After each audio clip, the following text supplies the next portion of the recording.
Be home before momma, the only rule that young Justin had to live by. At 13 years old in 1989, making money was difficult for some, but not for Justin.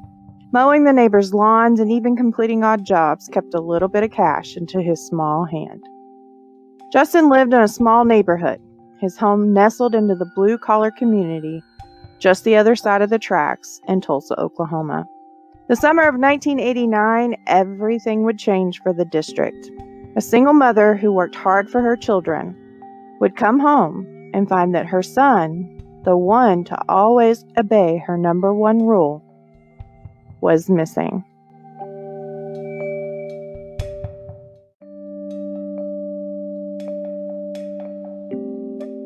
Welcome to the True Crime Librarian. I'm your librarian and host, Ashley. Tonight we're going to dive into the world of what was once a cold case, but now we know it was a case of many, making the perpetrator the second serial killer in the city of Tulsa, Oklahoma. From a boy who craved to know what death was to a man still captivated by the death of young children, one can argue that if Wayne Henry Garrison was around, he was the easy scapegoat due to his past. But contrary to what you believe, it's the last known victim of Garrison, the one he would take the last breath of, that would haunt him no matter how far he went or how long it had been. Justice would come knocking just when he thought he was free.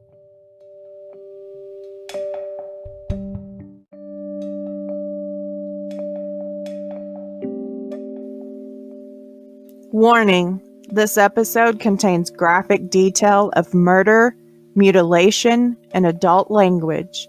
Listeners' discretion is advised.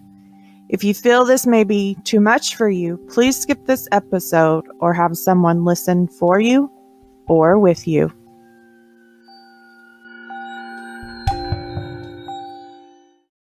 Good evening, all of my true crime nerds out there.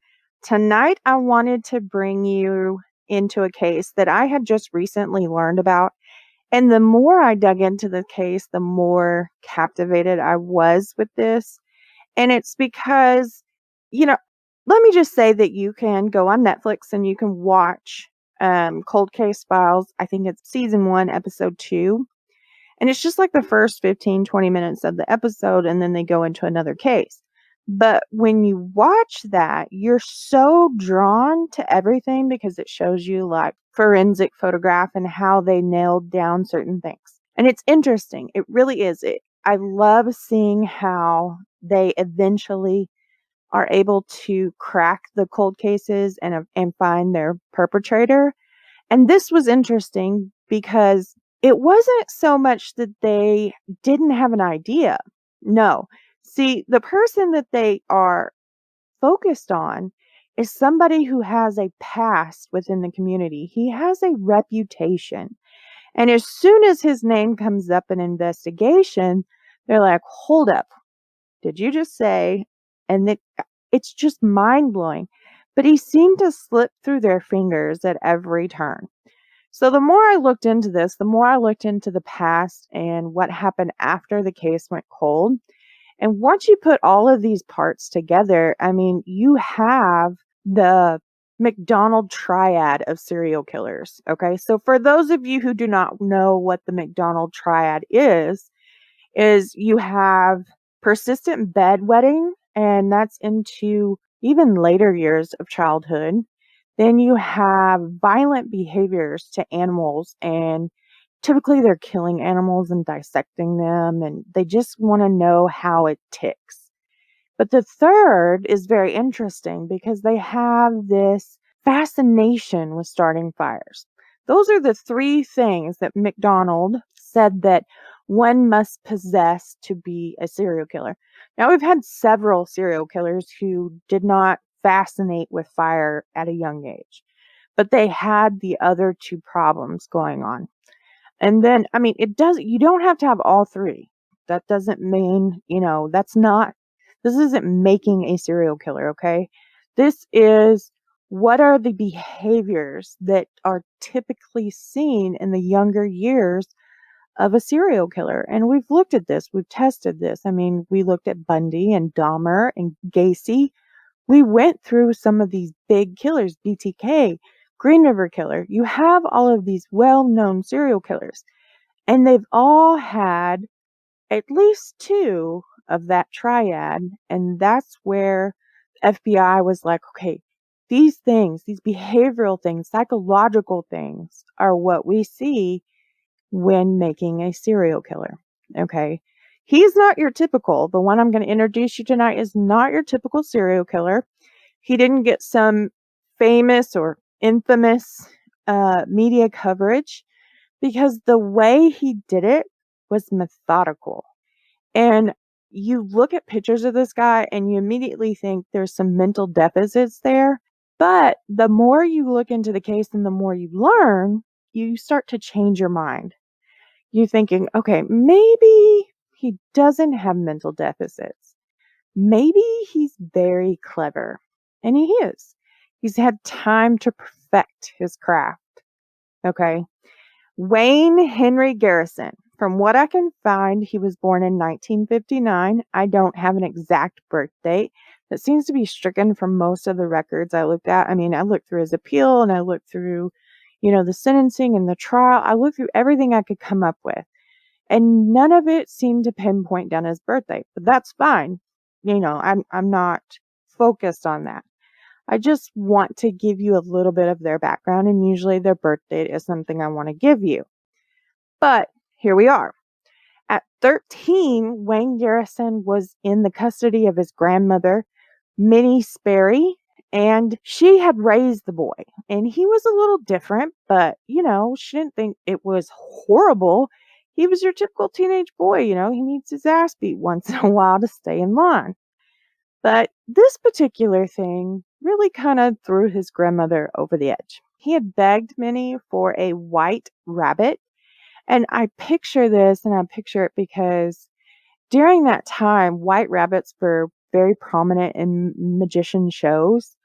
And so in my mind, I see that he is selling his grandmother that he wants one for that purpose. But really, he has another purpose. So his grandmother finally caves and goes and gets Garrison this white rabbit.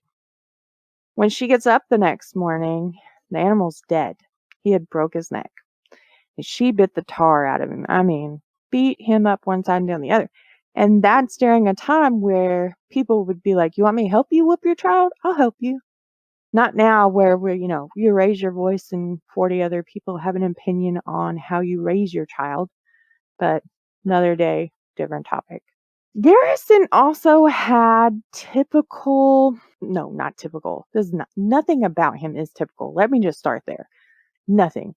But when you're looking at the triad, he was hurting animals even as a teenager. Garrison had cut off the head of a dog with a rusty knife. And maybe should have gave out a trigger warning before this started. But if you're going to listen to killers, most likely they've harmed animal in the beginning. So not that we are numb to it, but the educated ones who really look into true crime, they see animal cruelty across the board. Okay. Garrison would also poke chickens with a sharp stick until they were nearly dead. So he just went out there and started poking the chickens, just like, here's my stick, and jab, jab, jab, until the chicken was like, screw this, I give up. Garrison never really would admit to his grandmother that he had done anything wrong with these animals. He always said that he didn't do it. But, I mean, your dog's head gets cut off, the rabbit's neck is broke, you're poking chickens. We're seeing this pattern develop, okay? It doesn't matter if he admits to something. That doesn't matter to him.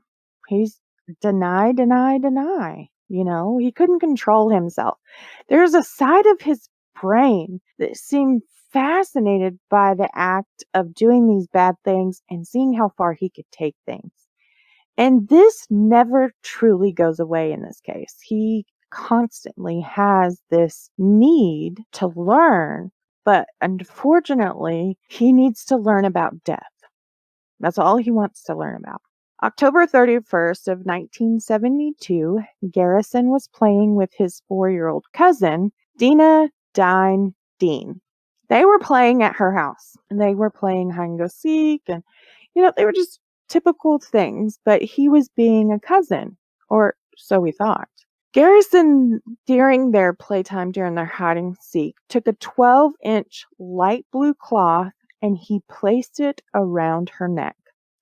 He then knotted it and began applying pressure, harder and harder and harder. When the 4-year-old fell unconscious, he continued until eventually he strangled her and she took her last breath. He was 13. This was family. She was 4. There was no fighting back in this. There wasn't any of that going on.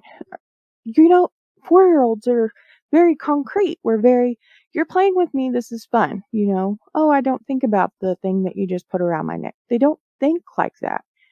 So unfortunately, he took the life of his 4-year-old cousin, Dina. It is said that there was something kind of in his mind craving the kill.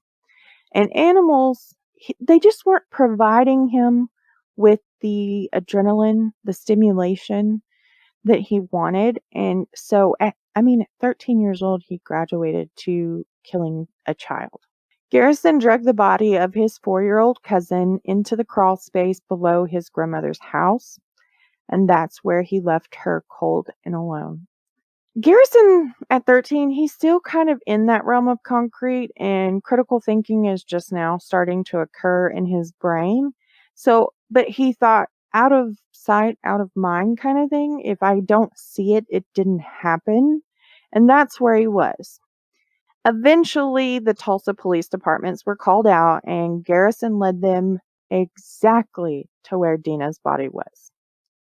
He claimed that it was an accident, and he got scared, and he drug her under there. He put on his puppy dog eyes and sold what he thought was a convincing story. In reality, Tulsa investigator Larry Johnson knew that this was not an accidental killing. This was purposeful. He did this intentionally. And he said, quote, "The thing I noticed and the thing that bothered me was the lack of remorse that he had for her death. He tried to make it look like an accident, but it wasn't an accident. She had bite marks on her body." End quote. In the 1970s, juveniles were tried in juvenile court. It wasn't until they saw a rise in juveniles committing crimes, murder, aggravated burglary, gang activity, things like that in the late 80s into the early 90s, that juveniles began to be tried in the adult court, and some of them were tried as adults, depending on their age. But in the 70s, Wayne Garrison lucked out and he was tried in juvenile court for the murder of his 4-year-old cousin. And on December 22nd, 1972, the court and the parents of Dina and the Garrison defense team ruled that Garrison would receive more help and supervision from being institutionalized at Central Griffin Memorial State Hospital in Norman, Oklahoma.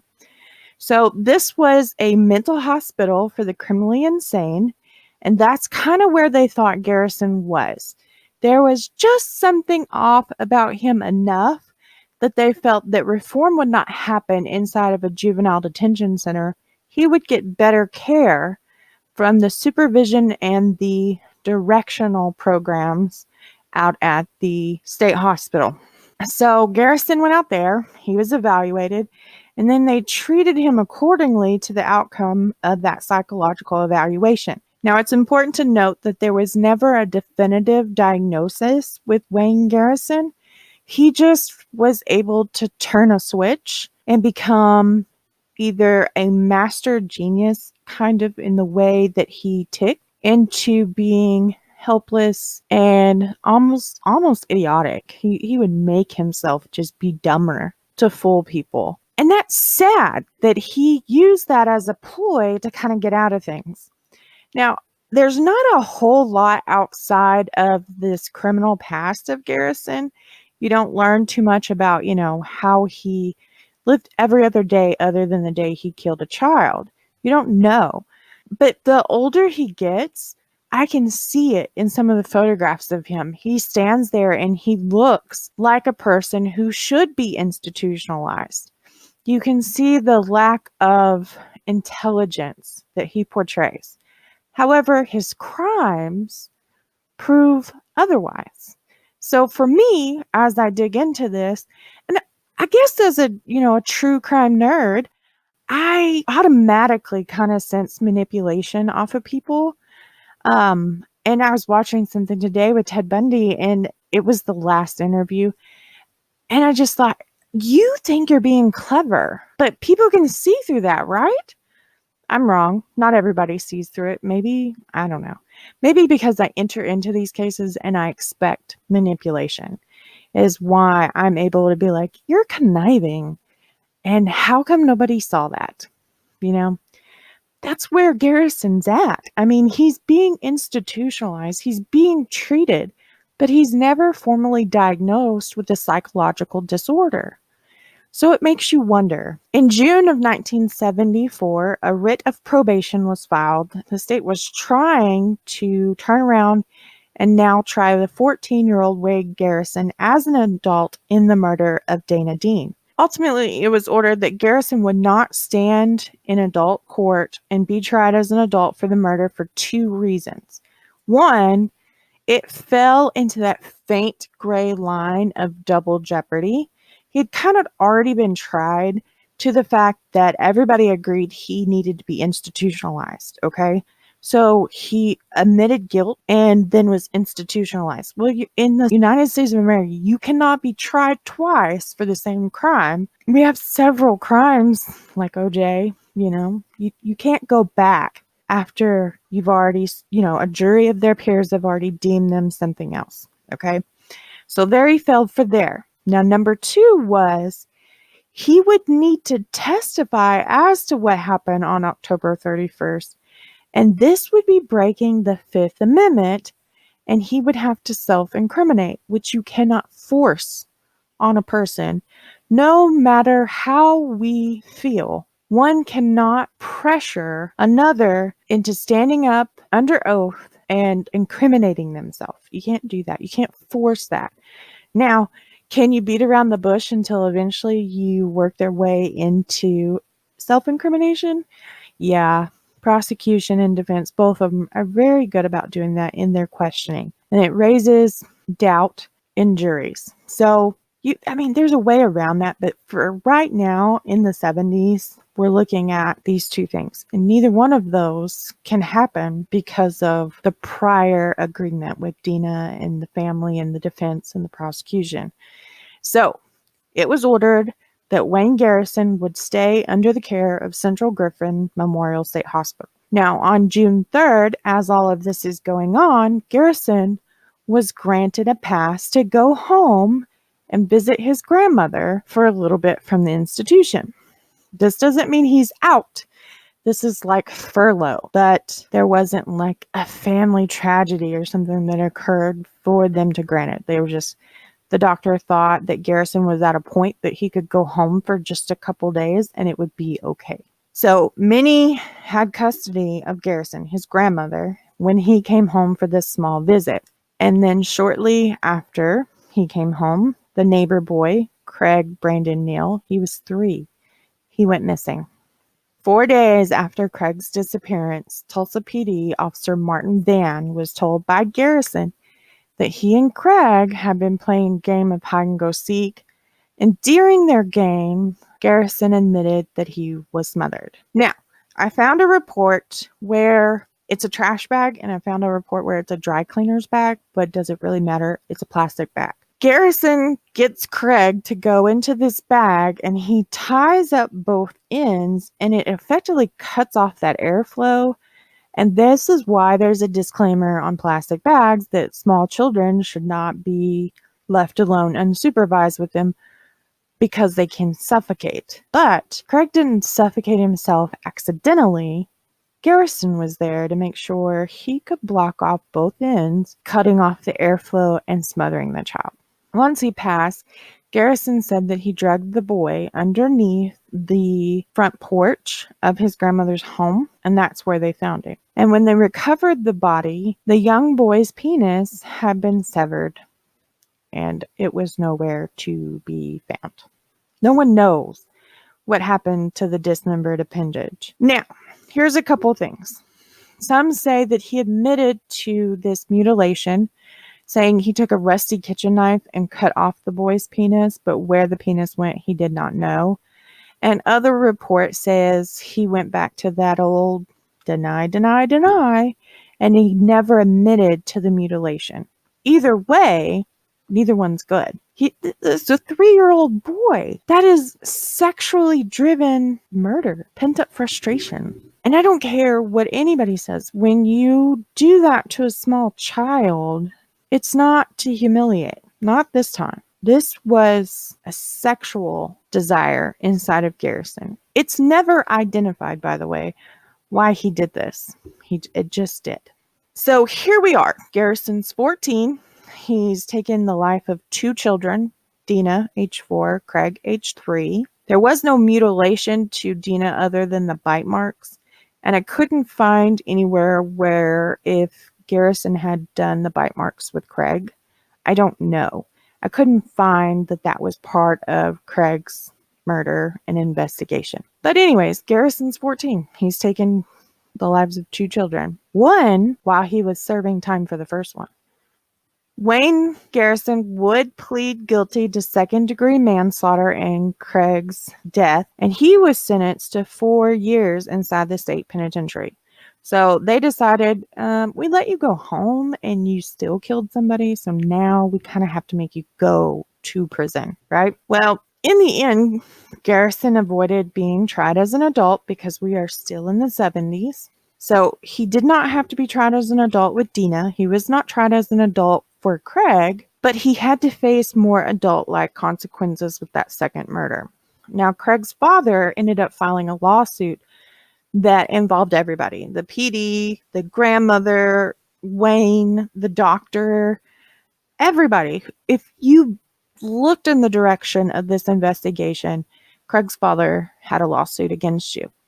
Now, it was ruled by the judge that no one could be sued other than those directly involved with allowing Garrison, a boy with a troubled and obvious psychiatric shortcoming, leave the facility and put him back into a community, even if it was only for a short time.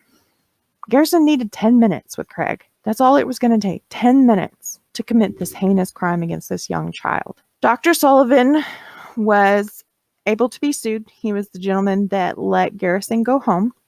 Minnie was sued. Garrison was sued. Those 3 people, the judge allowed the lawsuits for. Everybody else, Craig's father had to withdraw the lawsuit. Now, Dr. Sullivan is reported to either not caring or just lack the common intelligence to know that allowing Garrison to enter back into society before he was properly treated gave him the opportunity to commit this second murder. I don't know. If at the institution he portrayed a child who understood that he had done wrong with Dina, then continued to convince Dr. Sullivan that he was getting better. He was showing remorse. He was showing the responsibility of doing what he did with his cousin. All of that could lead up to this kind of visit, furlough, whatever you want to call it, I guess. But in the back of my mind, once they enter into a criminally insane institution like a state hospital, I find it really hard that they would let one go home. Now, I've actually done some student time inside of the local state hospital here. And here, the juveniles are on one side of the campus and the adults are on the other. And then everybody is classified differently. Some of the teenagers were allowed to attend a class which constituted as their school, and others had to be more one-on-one. They couldn't be in a large group because they were still acting out, as you could say. But it was also a place where parents who could no longer control their children could commit their children and kind of get them some help. And these teenagers are not necessarily psychologically disabled. Okay. Some of them just have disorders like ADHD, behavioral ODD, just very defiant behaviors. But you see that a lot in a child who, I don't want to say was neglected, because that's not the word. Typically, you see that in a child who somehow developed this I'll do what I want whenever I want kind of thing. It's not necessarily the parenting that happens, but it's the environment that they are in. Some of these teens, they had siblings who are older and were out committing crimes. And unfortunately for parents, that's our worst fear. But it happens because Garrison was somebody's son. Bundy was somebody's son. Dahmer. Everybody came from a parent. And so it's not necessarily the parenting. If you're one of those who kind of sits there and says, well, maybe if they'd have been stricter, he'd have been different. That's not necessarily true. Just want to point that out. Sometimes, yes, give them a good old-fashioned spanking. But sometimes there needs to be a different approach. And children tend to shut down towards mom and dad because they don't want them to know exactly what's going on because they're afraid there will be consequences. But when you put them in an institution and around people who are not a parent figure, but more of an adult figure, and they feel like they're part of an adult conversation, they're more willing to open up. Now, on the other side of campus, you have your criminally insane, and they are ranked from, low potential to commit crimes against each other inside the institution to high levels of high risk. And those were some of the harder places to be during this education, just to see how mentally broken people could be, but still very violent. You never knew. Garrison, to me, did not fit being in an institution for that second murder. He knew what he did. He knew he was taking the life of that child. And then he mutilated him. And I don't care if you're 14 or 6.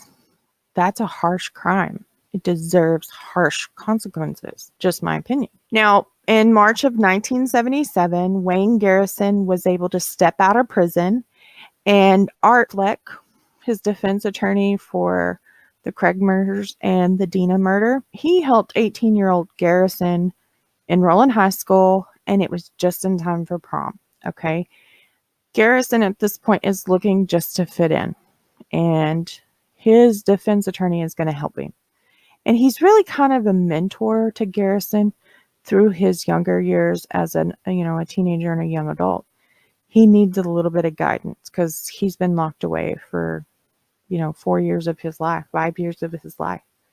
Things change. You don't realize how quickly they do, because for those of us that see the small changes daily, we don't see the big change as one would see it from their point of view. Garrison ends up asking a girl to prom, and she says yes. So he pulls outside this Tulsa home. It's a family that's known to have oil money, and in Texas and Oklahoma, oil money tends to be old money, and you're raised with it.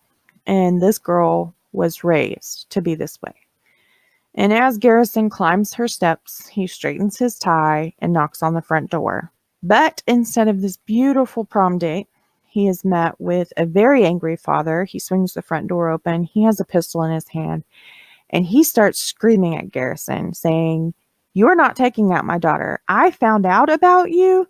Get the fuck out of here." That's what he was told. And Garrison's crushed because he got out just in time for prom. Somebody agreed to go with him.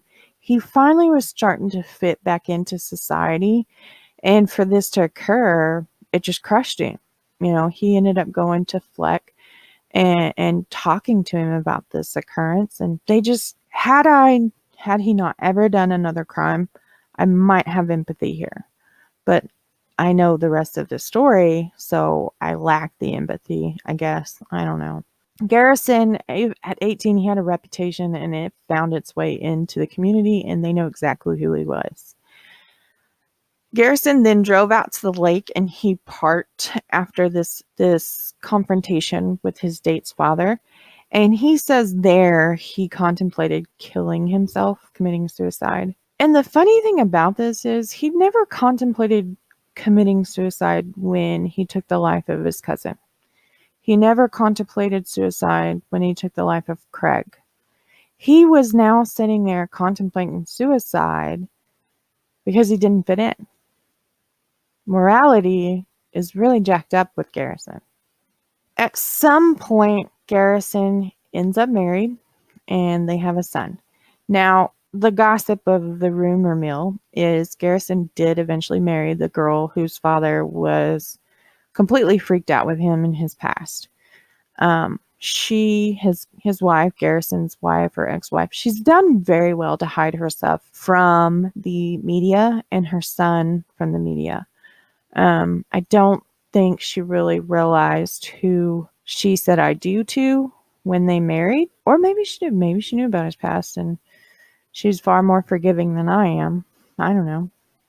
And in 1989, Garrison's living in Tulsa, Oklahoma. He's living on the other side of the tracks in the blue collar district. You know, those people down there, they were working hard for the little bit of money they did have. Now, Garrison owned a little automotive body shop called Choppers, and he was making decent money for his family. A local boy and a neighbor who lived about 5 houses down but on the same block, Justin Wiles, was hanging out at the shop. And he would ask Garrison, you know, if he could do just real odd jobs around the shop to kind of make a little extra cash. Justin came from a single mother. He had an older sister, and his mother worked 2 jobs. She worked very hard to support their family. And the only rule she really had in 1989 was be home before she was.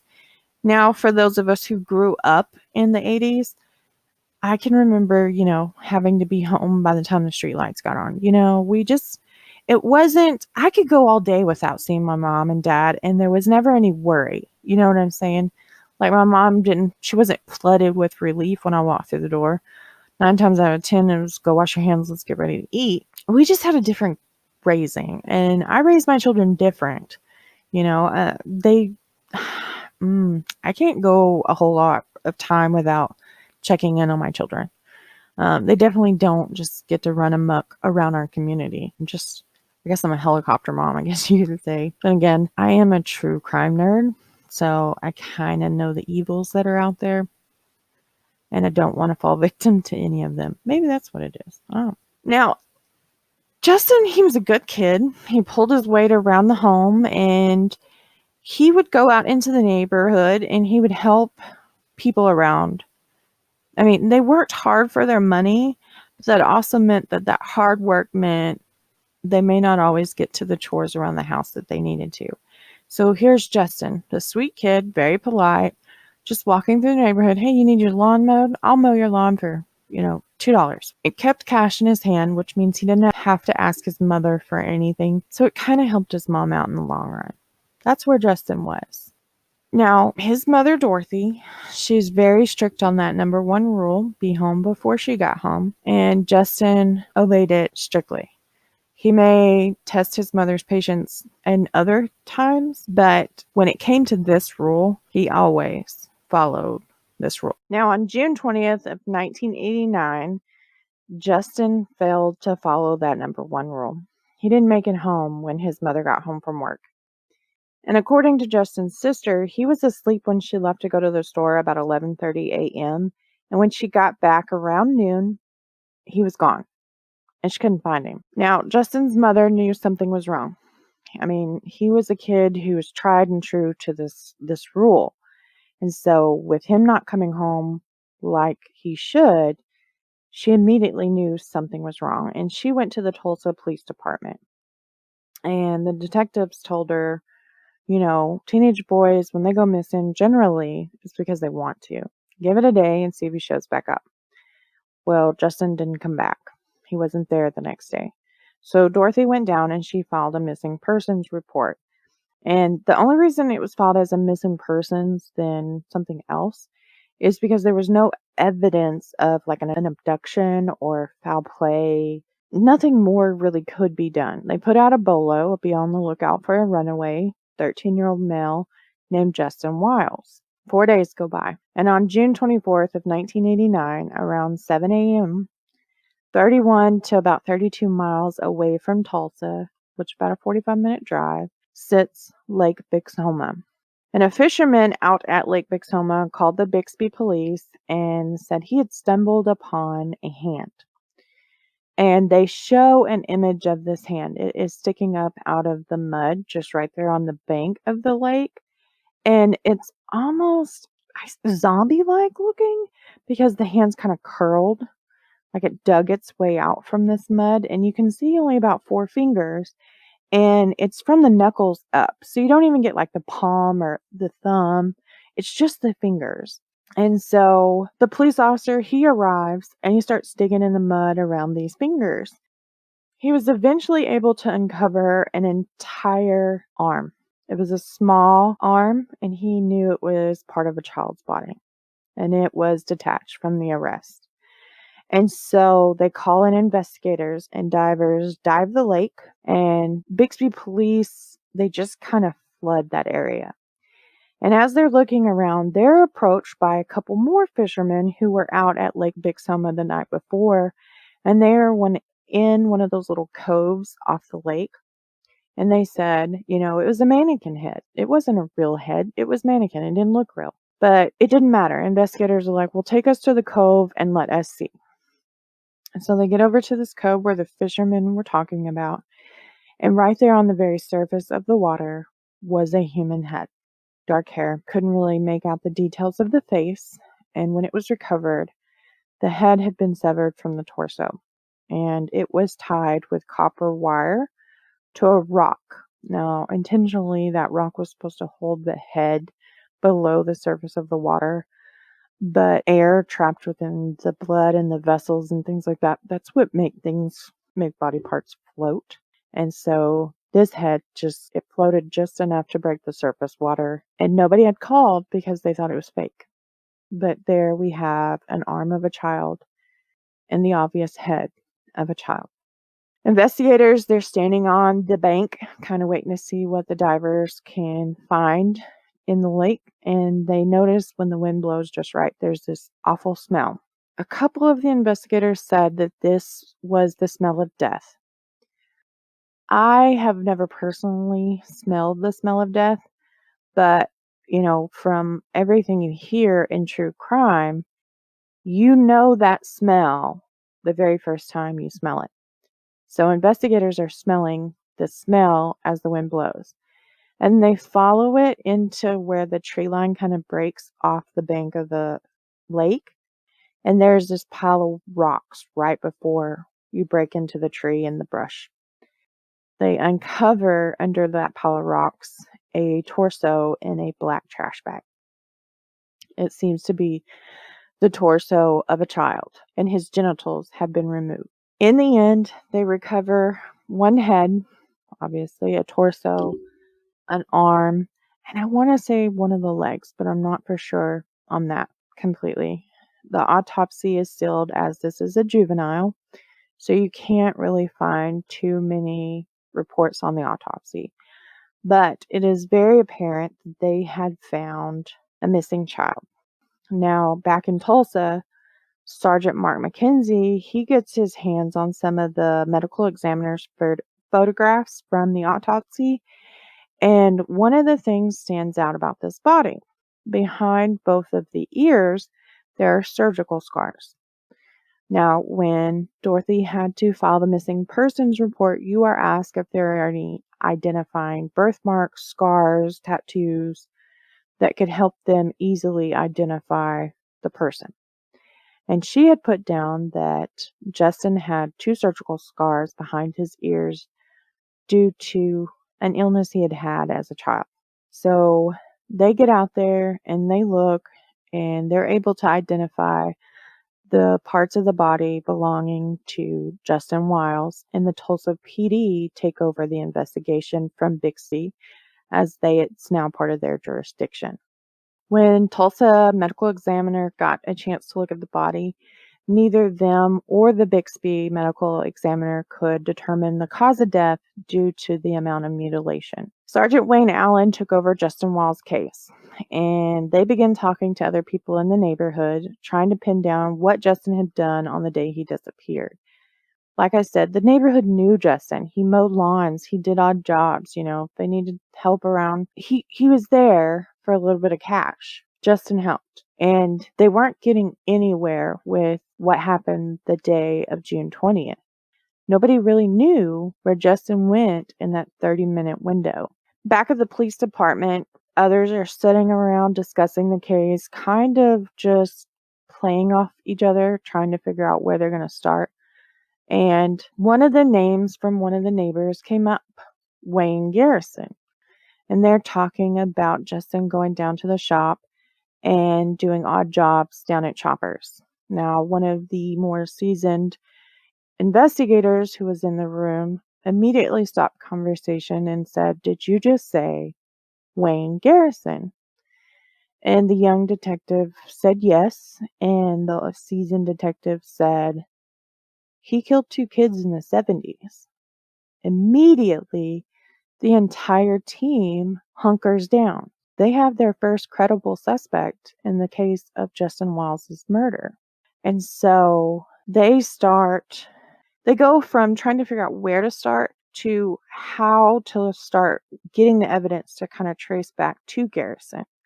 And Art Fleet, Garrison's defense attorney that's kind of helped him through everything as a younger kid, he claims that Tulsa police could never forget that Garrison had caused the death of 2 children when he was a juvenile.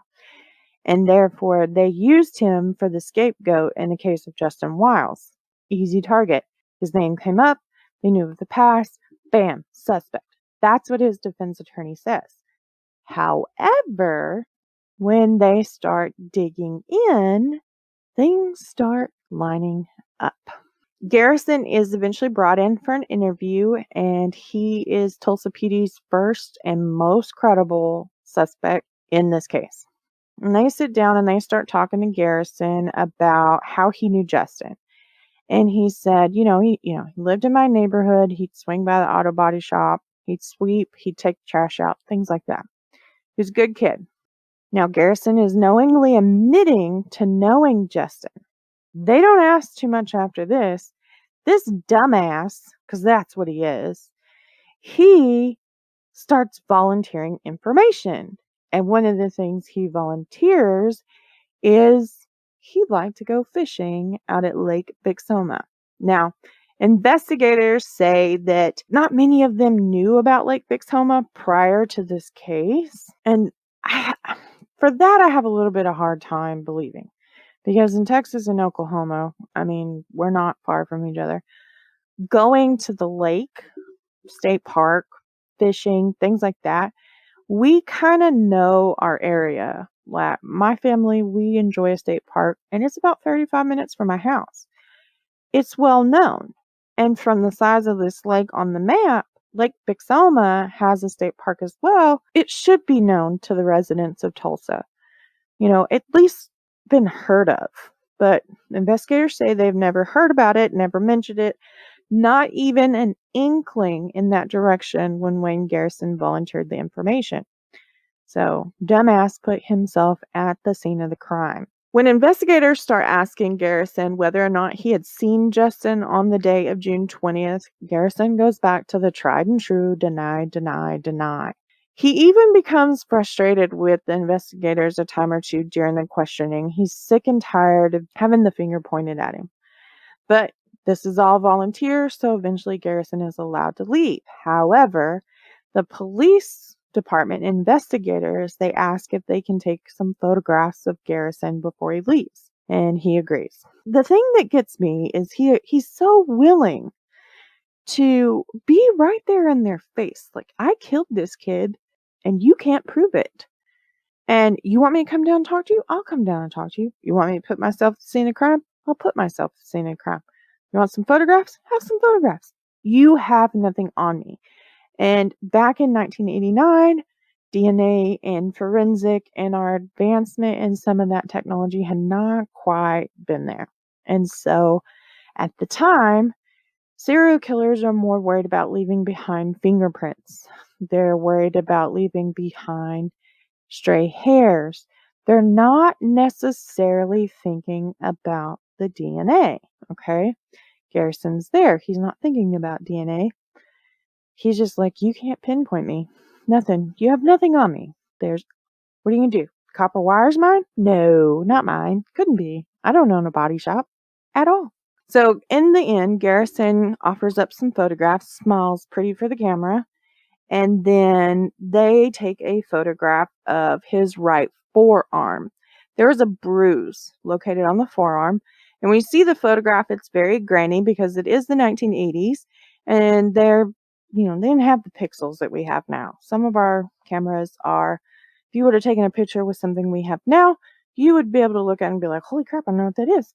But when you're looking at this very grained photograph, you have to strain your eyes to kind of see what it is. Now, when they ask him how he got this injury, he says that him and his brother Paul had gotten into an altercation and he was hit with this object.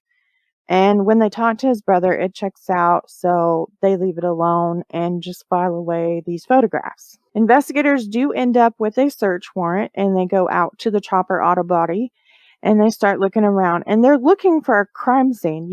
At this time we have luminol, so they're looking, is there a space that is more exceptionally clean than another? What's laying around? They get to looking. And in the trunk of Garrison's car is a spool of copper wire. Now remember, Justin's head was tied to a rock with copper wire. So they start looking around the auto body shop for something that could mimic the tool marks on the end of the wire. So it had been snipped off, and they were looking for a tool that could recreate that same mark. They have no luck. But in the end, they do take a sample of this copper wire and add it to evidence, which is brilliant, by the way. They get a hold of GM and they start talking to them, and they find out that they make miles of this wire. So pinpointing it down to a specific spool is virtually impossible in 1989. So another dead end. Well, they don't give up. Investigators then go over to Garrison's house, and they start spraying luminol because the garage, there was no place that looked like it had been freshly cleaned.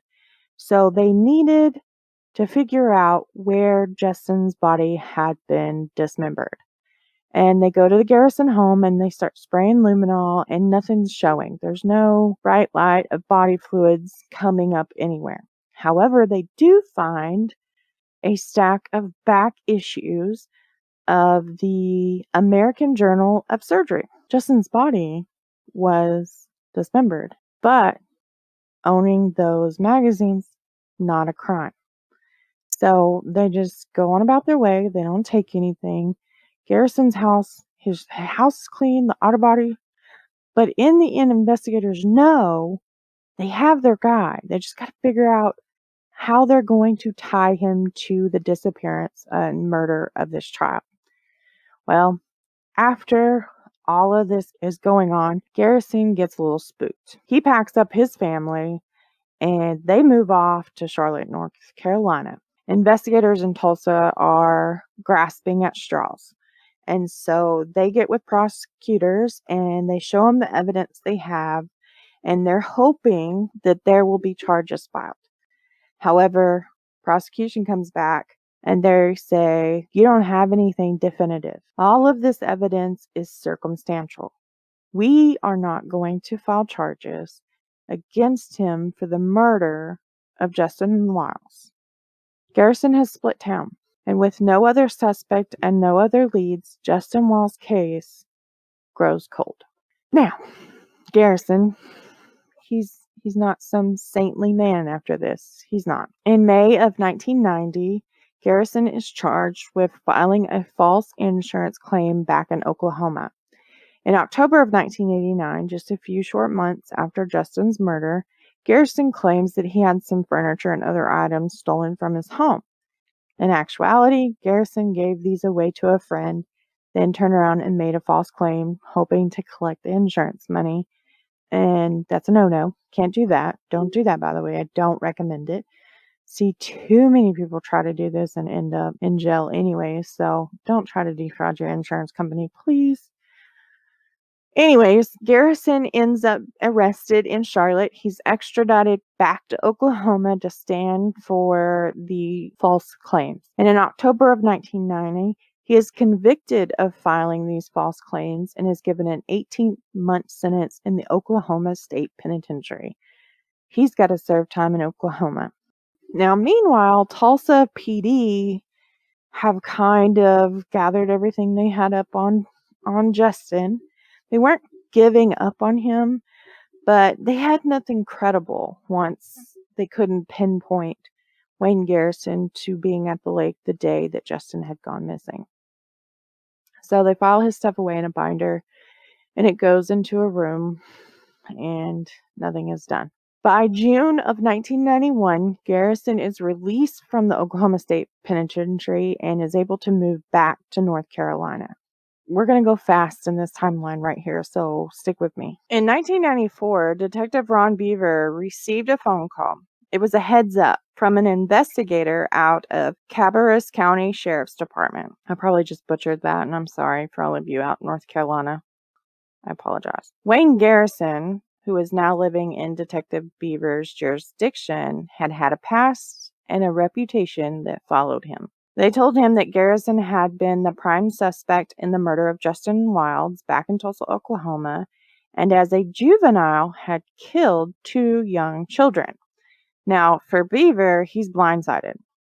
He's got this guy who has a history of killing children, and it's in his jurisdiction. And so one of the ways he is going to get ahead of this is he lets the entire department know about Garrison. He tells them, about being the suspect in the murder case that is still, an active investigation. Well, it's a cold case, but it's an investigation. Nobody had ever had charges brought up against them for the death of Justin Wiles, and Garrison was the prime suspect. And then he lets them know about his juvenile past. And I'm not sure when having your juvenile records sealed started really kicking in. It's not something I researched, but I find it interesting that everybody knew, no matter where he went, Garrison at 13 years old, 14 years old, had taken the lives of 2 young children. Typically, when people grow out of the juvenile age range, they seek to have that record sealed and eventually expunged if they can. But Garrison, he didn't do that. I would have. So he briefs everybody, and then he instructs them that if any children in their jurisdiction goes missing, they are to get with Beaver immediately so that they can see if it at all ties back to Garrison. So in 1995, Detective Beaver learns that Garrison is becoming an active member in the Boy Scouts. This is a no. His son, he was a scout member, and so Garrison had started volunteering, and he would be going on these camping retreats with young children. He would be involved in some of the things that they do, like soapbox derbies. Couldn't say that correctly. He was just very active with the children, and you know his past, you know his reputation, and so you're already on alert. And then you learn he's with these young boys, and that just heightens it. Everybody's on edge. They're just waiting for the other foot to drop. In 1996, just a year later, they learned that there's a boy that has gone missing. Garrison's 11-year-old neighbor boy had been reported missing, and immediately Beaver goes to Garrison's home. They explain to him, the seriousness of this child missing, and that he was to be on notice that they would be bringing canines into the area, and that way they could kind of follow the scent of where this young child went. He also said that helicopters would be canvassing the area looking for any kind of disrupted ground or foliage or whatever. And Garrison just plays it cool. Okay. And Beaver knows. He's like, no, you're way too calm and collected. You were not shocked when I told you what we were going to do. So he's like, well, I'm going to go talk to your son. But he does not notify Garrison of this. They head out to Garrison's son's school where he is currently enrolled, and they are planning on talking to the child. However, while en route, dispatch gets with Beaver and says, hey, we found him. Wayne Garrison found him. It's a miracle. I think with Beaver going to Garrison, it wasn't so much to be like, oh my God, we have a missing child. No, it was, I'm putting you on notice. I'm going to do everything in my power to bring this child home.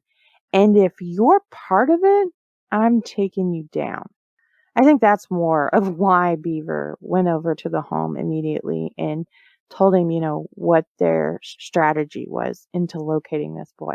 Beaver flips a U-turn and he heads back and he sees the boys being recovered, and he talks to Garrison and he says this. He says, quote, Garrison was so overjoyed, and I will never forget this.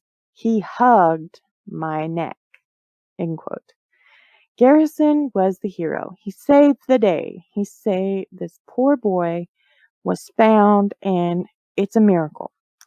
Well, they get this child down to the sheriff's department and they start to try to interview him, but they notice he is having a very hard time staying awake. He's super drowsy, super lethargic, can't really focus.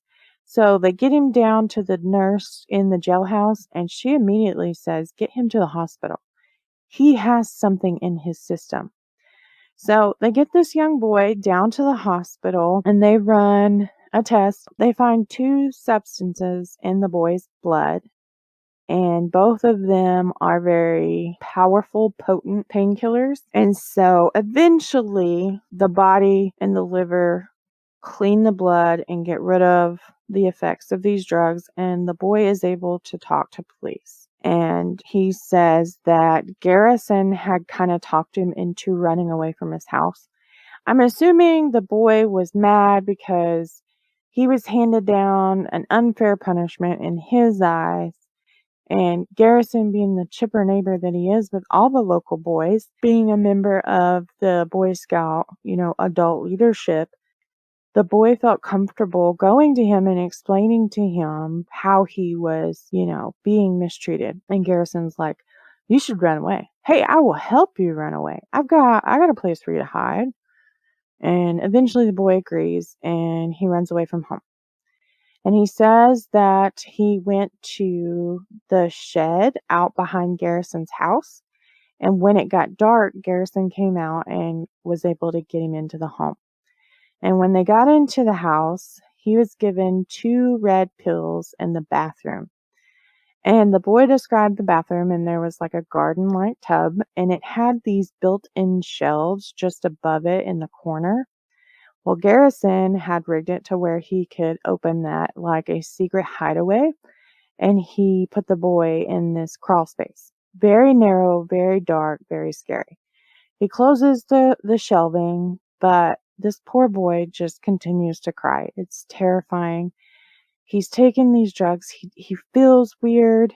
It's just not working. So Garrison lets him out of the crawl space, and then he wraps his arms around the boy's neck and kind of puts him in like a choke hold or like a sleeper hold as a method to calm, air quote, the boy down. And so the child then tells Detective Beaver that when he came to knock on the door of Garrison's home and kind of put him on notice, the boy was peeking around the corner and could see Detective Beaver talking to Garrison. But he wasn't supposed to come out and make himself known. So he kind of had to peek around the corner to see what was going on. And then all of a sudden, Garrison decided the boy needed to go home. So police, they execute a search warrant on the Garrison's home. And I feel super horrible for his wife because her husband just makes bad decision after bad decision after bad decision. And she's subjected to whatever comes their way because he cannot control his urges. So her house is being ransacked once again. And inside of the shed out back, they find a bunch of candy wrappers. And then they also find a pillow, but it has the boys who went missing. It has his little brother's initials on it. So immediately it ties it all back to this child. And then in the house, inside the bathroom, they find these muddy footprints in Garrison's bathroom that fit this child. And Garrison says, well, the boy broke into his home. He stole the medication. I don't know what's going on. He's just a troubled child. Well, back in Tulsa, Sergeant Mike Huff is in his first week of being a supervisor in the homicide department. And he gets a phone call from the National Center for Missing and Exploited Children. And it's saying Wayne Garrison has been arrested in North Carolina for the abduction of an 11-year-old boy, and he has pleaded guilty to 2 counts of giving prescription painkillers to a minor and 1 count of an abduction to a minor. But unfortunately, the boy and his family, they decide to stay out of the prosecution, and they don't want to take part in this. Therefore, they can only get him for so much time. Garrison is handed a sentence of 3.5 years. Tulsa is put on notice. You have 3.5 years. Pull out your cold case, see what you can find. Okay, so here we are, and we are in 1996. Technology has advanced. We are starting to see the early stages of identifying DNA, better fingerprint comparison. We now have these different machines that help us look and see what chemical compounds are of things.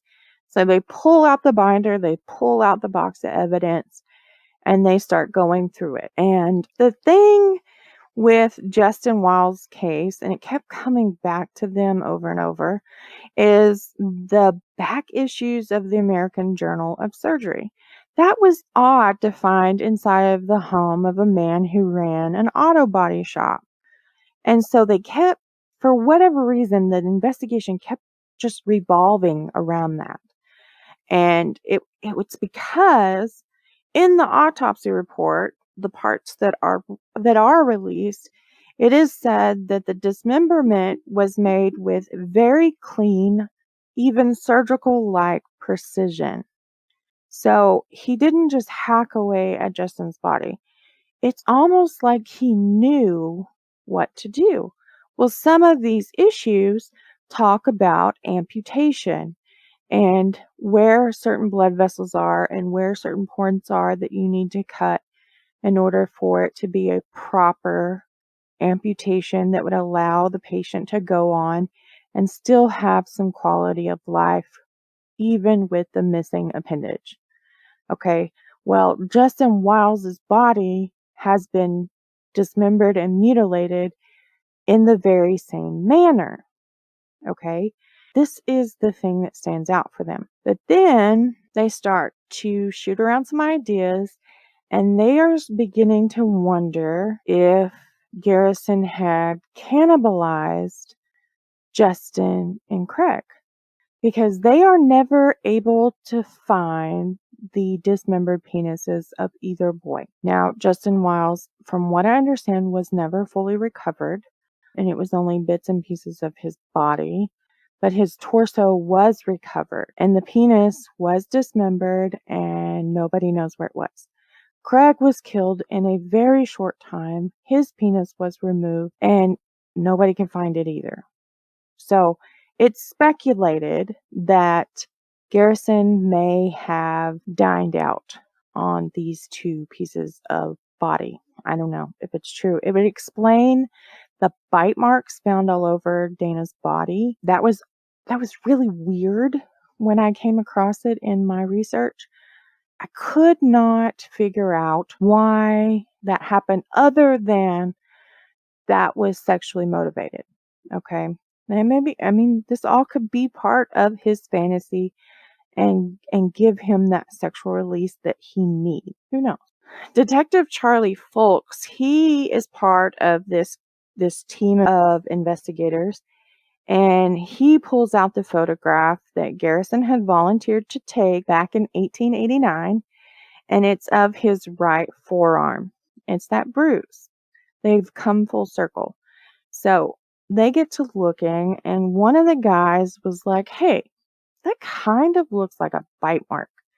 Well, this is not the best photograph in the world, but if you squint your eyes just right, you can kind of make out the different impressions of teeth. And you can see that is a bite mark. Holy crap, how did they miss that? So they go out to a forensic odontologist, and they know this is our smoking gun, you know. The forensic odontologist is Dr. Brian Hers, and he works for Oklahoma's forensic odontology group. And so he agrees to look at the photograph. He takes some measurements. He gets, kind of pinpoints things out. And he comes back and he's like, definitely, this is a bite mark and it came from a human. And so he tells Tulsa, we need to get an impression of Justin's teeth. The Tulsa PD, they go to Dorothy and they get her permission to exhume his body, and an impression is made of Justin's teeth. And at this time, Tulsa PD comes together and they replace Justin's casket before they put him back in the ground. And I thought that was very endearing. Now, Dr. Brian Hers, he now has these impressions made of Justin's teeth. And there's something very peculiar about these impressions. Justin's teeth had worn in such a fashion that it was very unique to his bite. The way his front tooth set on the bottom teeth was irregular. It was almost if the child had a nervous tick where he kind of grinded his teeth just a little in that area or would clench down, causing there to be wear on his adult teeth. Dr. Hers, he takes the impression and then he gets some volunteers out of his dental hygienist and he attaches the impression teeth to this clamp. And it works in the same manner as a human jaw, where the mandible is movable while the maxillary is stationary. And so he takes the forearm of these dental hygienists and he bites them essentially with Justin's impressions. And when he takes photographs of their arms and he lines it up with the photograph of Wayne Garrison's arm, we have a match. It's perfect. He even fits the unique wear between the front teeth and the bottom teeth in that impression. It's a match. They finally have something that puts Garrison with Justin at some point over the period of 4 days, 5 days. His, a bruise, think about it. It's around for 5 to 7 days, 10 at most, if it's a really bad bruise that may have broke skin. So it's still fresh. Tulsa police, they think, well, hell, we've figured it out. We've unraveled this entire case. We've nailed him. We have him. And they go to prosecution. Prosecution comes back and says, get me more. And so the investigators are like, holy crap, what are we going to do now? Well, guess what we still have in our possession? They have that copper wire. Now, with the advances in the forensics, they are able to test more than just the tool marks. And so the forensic investigator, he puts this piece of copper wire under the microscope and he just scrutinizes every little thing. And he comes across this little black smudge on the wire. Now, he knows from experience of working inside of his own vehicle that you get this black stuff all over your hand when you're running wire. And so he calls around to a couple stereo installment places and they're like, oh yeah, that's called dum-dum or body caulk or strip caulk, whatever you want to call it. I'm going to call it dum-dum because I think that's great and I love saying it. So he's found that this wire has a dum-dum on it. So he runs this dum-dum through the XRF, which is the X-ray fluorescent spectroscopy machine, and it offers investigators a new way of identifying certain materials because it spits out the chemical compound of the substance it is testing. So the forensics, they get the chemical makeup of the dum-dum and they get with local body shops and nail down a few specific types of this. And they start running through these different brands of dum-dum. And eventually they nailed down the specific brand of dum-dum that was found on that copper wire. Well, guess what? That dum-dum was found inside of the chopper's body shop. So now investigators have the bite mark coupled with the copper wire and that dum-dum chemical makeup, so they can prove it came from that spool of wire, and the two match because they also had checked the wire that was attached to his head. Tulsa prosecution, the DA office, goes ahead and grants charges. Wayne Henry Garrison was charged with murder of Justin Wiles from June 20th, 1989. Detective Roy Helm and Sergeant Mike Huff get to fly out to North Carolina. And on October 22nd of 1999, Wayne Garrison is paroled from the North Carolina Penitentiary. And when he steps foot into the free world, Roy Helm and Mike Huff are there waiting to fit him with a shiny new pair of bracelets. Wayne Garrison is arrested for the murder of Justin Wiles and is extradited back to Oklahoma. On November 15, 2001, Wayne Garrison stands trial for the death of Justin Wiles, with Judge Jesse Harris presiding. On November 16th, Wayne Garrison's friend Rick Collins testifies against Wayne Garrison for the prosecution based off of Wayne's appearance on the day of June 20th, 1989. Prosecution asked Collins, "How did he look to you?" Collins replies, "He had a lot of dirt all over him. Looks like he had been wrestling around in the dirt." Prosecution then asked, "Describe the smell that you associated with Mr. Garrison." And Collins originally testifies that Garrison smelled like death. However, Judge Harris ordered that testimony be stricken from the record, and jurors were not allowed to use that piece of information when they went into deliberation. Collins was asked to rephrase his answer, so he came back with, "He smelled like he had gutted an animal, an extremely bad odor." Here's the part of Collins' testimony that really kind of threw me.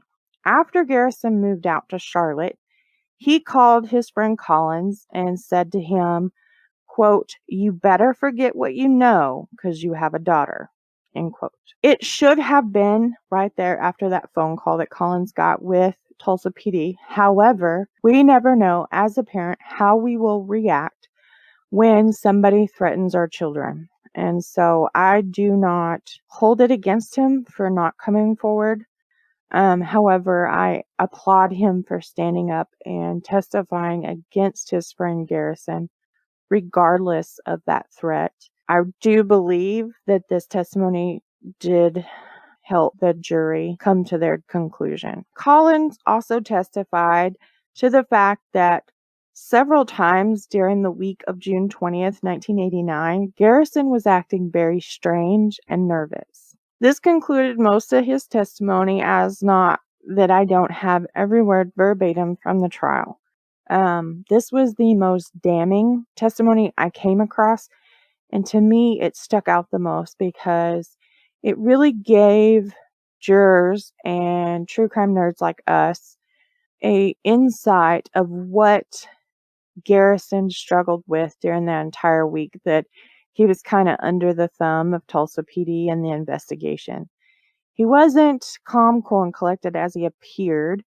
He was nervous, he was scared, and we know this because, he packed his family up and moved them, 6 states across the country to get away from this, thinking if he puts distance between us, that it didn't really happen. And this goes back to Garrison's concrete thinking of when he put his cousin Dana under the crawl space.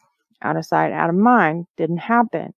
He thought with the distance, same concept. Detective Beaver flew into Tulsa to testify in Garrison's murder trial. He testified to what happened during the abduction of the boy that was his neighbor back in North Carolina. Eventually, this testimony was stricken from the record as well, and the jury was told that they could not use this piece of information during their deliberations. Garrison's trial lasted 12 days, and unfortunately, his prior crimes, the reputation that preceded him wherever he went, was not allowed to be spoken of, mentioned, hinted at during this trial. But jury would only deliberate for 6 hours before they returned to the court with a verdict of guilty. During Garrison's sentencing hearing, prosecution was allowed to now talk about Garrison and his past crimes. So not only did we talk about Dana, 4-year-old, being strangled, Craig, 3-year-old, being suffocated, and the abduction of the 11-year-old boy from North Carolina, they got to learn all of that during the sentencing hearing. Therefore, the jury only deliberated for 2 hours, and they came back and handed down the sentence of death for the murder of Justin Wiles. And we have talked about this before when it comes to trials and then gets into the sentencing phase. In order for a jury to hand down the death sentence, it has to be unanimous. It can't be 11-1. It can't be 6-5. It has to be 12-0. It has to be unanimous. And it only took them 2 hours to know what they were going to do for Garrison. On December 19th of 2001, Wayne Garrison was asked if he had anything he would like to say before being formally sentenced to death by lethal injection. And Garrison says only one line to the judge: "I did not kill Justin Wiles." In 2004, Wayne Garrison and his new attorney filed an appeal with the Oklahoma Courts of Appeal, and it was under the circumstances that he had incompetent counsel during the sentencing phase, and he was requesting a new sentencing hearing. He was not denying claim of guilt for the murder of Justin Wiles. No, he was out to save his ass. He didn't want to die. And I find this funny when people are handed down the death sentence. It's like a turn of personality. All of a sudden, they don't want to die. How could somebody do that to them? You have this impending day. There's not a date set at the sentencing hearing. You are sentenced to death. You are allowed to go through your appeals like everybody else. And once you've exhausted all of that, then they will come back and will set a date of execution. Okay, so it's not like he knew that on December 4th of 2006, he was to be executed. He didn't know that. However, knowing that somebody was going to come in and take his life from him was too damn scary. And the chicken shit that he is filed an appeal and unfortunately won. Therefore, the court handed down that he would be granted a new sentencing hearing under the circumstance that his defense team was incompetent during that part of the trial. Because of this, Wayne Garrison's death was automatically excommunicated to life without the possibility of parole until a new sentencing hearing could be set. But Wayne Garrison, being the clever man that he is, reached out with prosecution and they struck a deal. He would waive his right to the new sentencing trial, and the state of Oklahoma would not push for death, and they would offer him life in prison without the possibility of parole. Garrison now serves his time in a Lawton Correctional Facility about 5 hours away from where the crime was actually committed. He will be there for the rest of his natural life.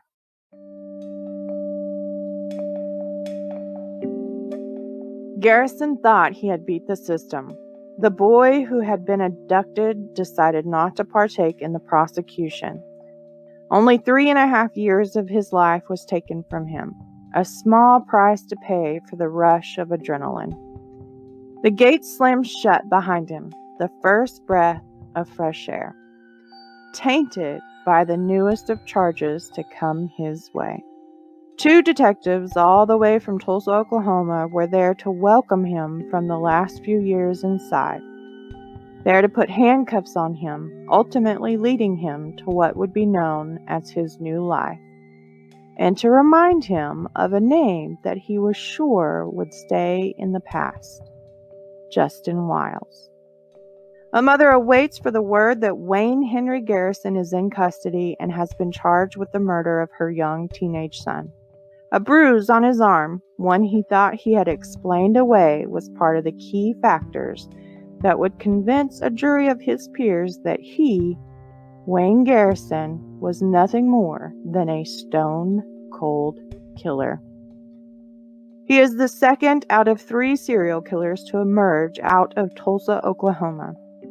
An ineffective counsel would allow the Oklahoma Court of Appeals to grant Garrison a new sentencing trial. Lethal injection that loomed over his head was to be replaced with life. He has a lifetime to think about the young lives he took from this world. We can only hope that the rumors of what happens to child killers inside the 4 cinder block walls of prison are true.